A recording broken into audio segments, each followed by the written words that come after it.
Ok, je vais vous raconter une histoire que j'ai déjà entendue mais des dizaines de fois et je pense que vous aussi. C'est un dirigeant qui lance son site et la première chose qu'il fait, c'est de l'envoyer à ses proches, sa femme, son associé, son cousin qui s'y connaît un peu en web, ok.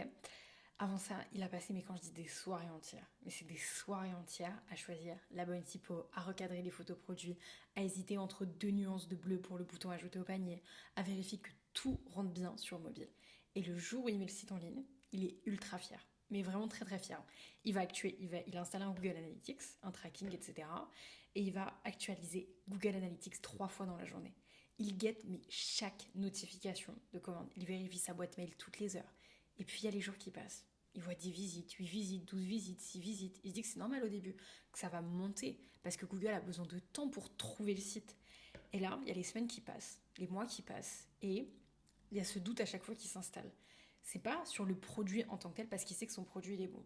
C'est pas sur l'offre, parce qu'il sait que son offre elle a de la valeur. En fait, il commence à douter de lui, vraiment. Et ça, c'est des situations que j'ai déjà vues et que j'entends vraiment très souvent en call, où la personne, elle me dit, mais moi, en fait, je commence à douter. Je me dis peut-être qu'en fait, j'ai raté quelque chose, peut-être que le marché, il est pas là. Peut-être qu'en fait, il faut que je mette des ads, peut-être qu'il faut tout refaire, tout revoir, il faut que j'en fasse tout le site du jour au lendemain. Et la vraie frustration, c'est quand tu vois que c'est ses concurrents, tout simplement, avec des sites qui sont vraiment complètement moches, parfois vraiment très moches, ok, qui eux, par contre, sont en première page de Google. En fait, les trois quarts du temps, ce patron-là ne comprend pas. Parce que son site, objectivement, il est vraiment plus beau. Son branding, il est vraiment meilleur. Sincèrement, à chaque fois, c'est comme ça que ça se passe. Et le problème, en fait, les trois quarts du temps, et je le vois, c'est pas le site en tant que tel. Le problème, c'est que vous avez construit une vitrine dans une rue où personne ne passe. Et Google dit tout qu'en fait, il voit pas la beauté de votre site. Il regarde pas vos photos, il voit pas votre logo. Google, il va regarder si votre titre, il correspond à ce que les gens tapent. Si votre page, elle a une structure que ces robots peuvent lire. Si d'autres sites parlent de vous. Si votre contenu, il répond à une vraie question que quelqu'un se pose à 23h sur son canapé avant de commander.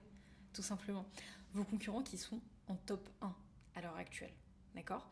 euh, Ils n'ont pas usé de magie ou quoi que ce soit. C'est juste qu'ils ont fait le job. D'accord. C'est aussi simple que ça. C'est parce qu'ils ont justement commencé à créer une vraie stratégie SEO qui dure vraiment sur du long terme. D'accord. Dites-vous qu'un beau site sans SEO, ça sert à rien. D'accord. C'est aussi simple que ça. Vous avez un site dont vous êtes fier, mais qui ne vous rapporte pas ce qu'il devrait. Littéralement, je vous invite à réserver un call, je viens de le lien dans ce post, pour qu'on puisse voir ensemble ce qui ne va pas et ce qui devrait être amélioré tout simplement sur votre site web.